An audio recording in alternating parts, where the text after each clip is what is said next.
In a world without fire, the earth was a tomb of ice. Animals trembled, their hearts heavy with despair.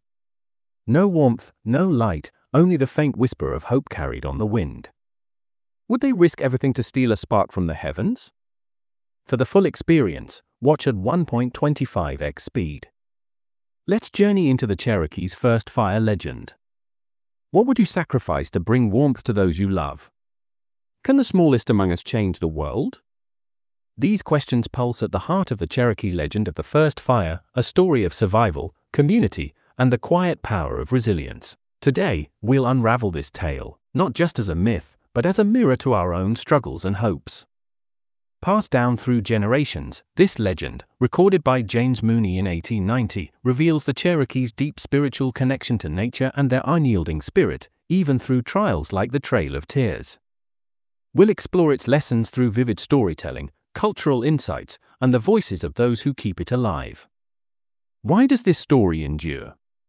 Because it speaks to the fire within us all, the spark of hope that refuses to die. So, grab a cozy blanket, settle in, and let's discover why the smallest hero brought light to a frozen world. Share in the comments, what does fire mean to you? We read every one. Legend retelling. Long ago, before the world knew warmth, the earth was cloaked in darkness and frost. The Cherokee say the animals lived in this icy prison, their fur matted, their spirits fading. They knew fire existed, sent by the thunders, who lived in Galuanlati, the sky world.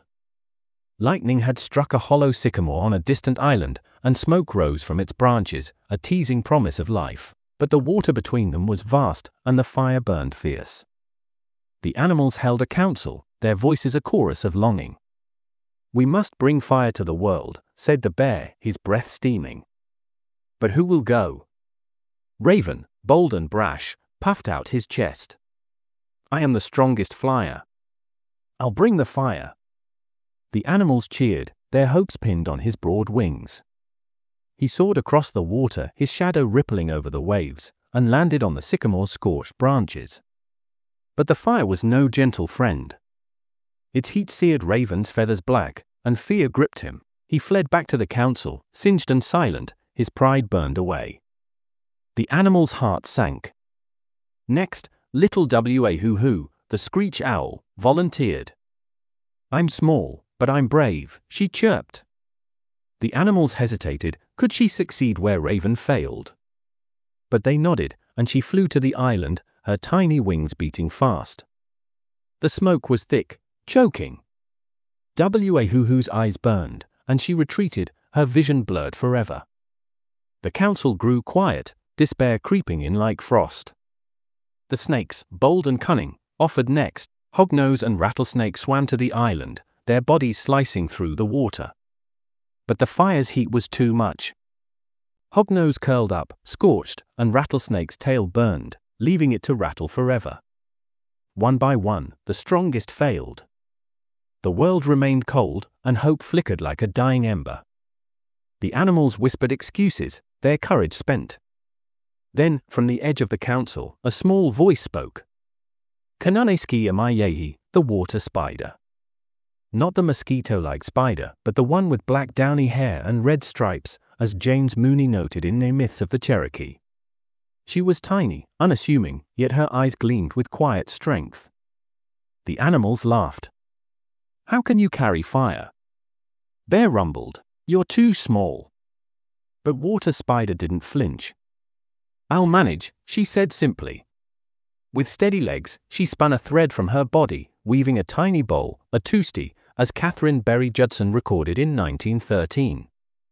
She fastened it to her back, her movements precise, purposeful. The animals watched, skeptical but curious. She ran across the water's surface, light as a whisper, diving when waves rose. The island loomed, its fire roaring. She crept through the grass, undaunted by the flames' fury. In that moment, as the flames flickered, hope was born. Water Spider plucked a single coal, small but alive, and placed it in her toosti bowl. She turned, her tiny form silhouetted against the blaze, and began her journey back. She swam, the coal's warmth steady in her bowl. The animals gathered, their eyes wide.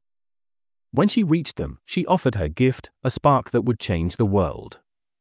Fire spread, chasing away the cold. The animals danced, their shadows flickering in the light. The water spider, quiet and small, watched from the edge, her toasty bowl still on her back, a symbol of her triumph. As Elder Tsali told children at the Green Corn Festival, the water spider teaches us that the smallest can carry the greatest light. Her story, preserved in oral traditions, reminds us that resilience isn't loud, it's steady, like a coal that never dies. Cultural reflections. The first fire legend isn't just a story, it's a heartbeat of Cherokee culture, pulsing with values that shaped their world.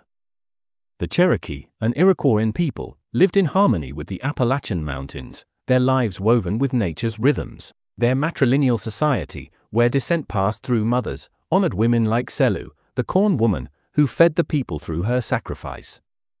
The water spider, small but mighty, reflects this strength. In Cherokee towns, women were the backbone, tending crops, weaving baskets, and guiding clans. The legend's heroine, with her toasty bowl, embodies their quiet power, as noted in Charles Hudson's work on Cherokee culture. Fire itself was sacred, a gift from the spiritual sun, maintained in council houses by priests. The green corn ceremony, held each summer, celebrated corn's harvest with purification rituals, sweeping homes, fasting, and going to water in streams, as James Mooney documented. The first fire legend was likely shared here, its lessons of renewal echoing the festival's spirit. Imagine a young Cherokee girl, Mda, at the Green Corn Festival in 1800. Her grandmother, a clan mother, tells her the first fire story, pointing to the stars. "See the water spider's strength in you," she says. Mda carries this lesson, weaving it into her life as a healer, proving the smallest voices can heal a community. Yet, this resilience faced trials.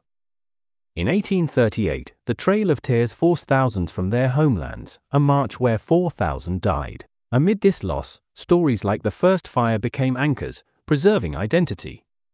Elders whispered them in new lands, keeping the sacred fire alive.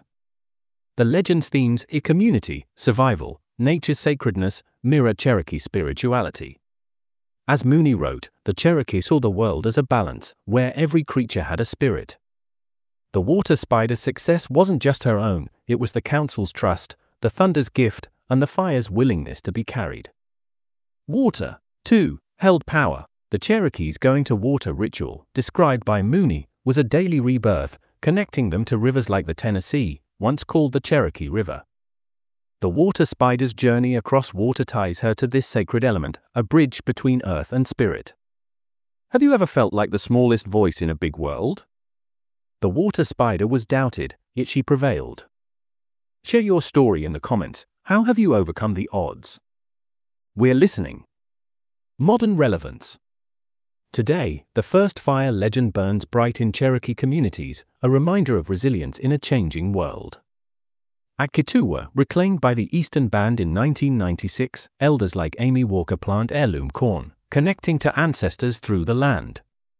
She says, "The water spider's story tells me to keep going, no matter how small I feel." John, a Cherokee teacher in Oklahoma, shares the legend with students, using a woven bowl to show the water spider's ingenuity. "It's not about being the loudest," he tells them, "it's about being steady." His students, inspired, start a community garden, proving small actions spark big change. The legend's lessons resonate beyond Cherokee lands.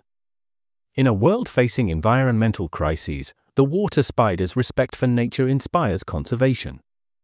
Her teamwork with the council mirrors our need for community in tackling global issues. And her resilience? It's a call to keep pushing, even when hope feels distant.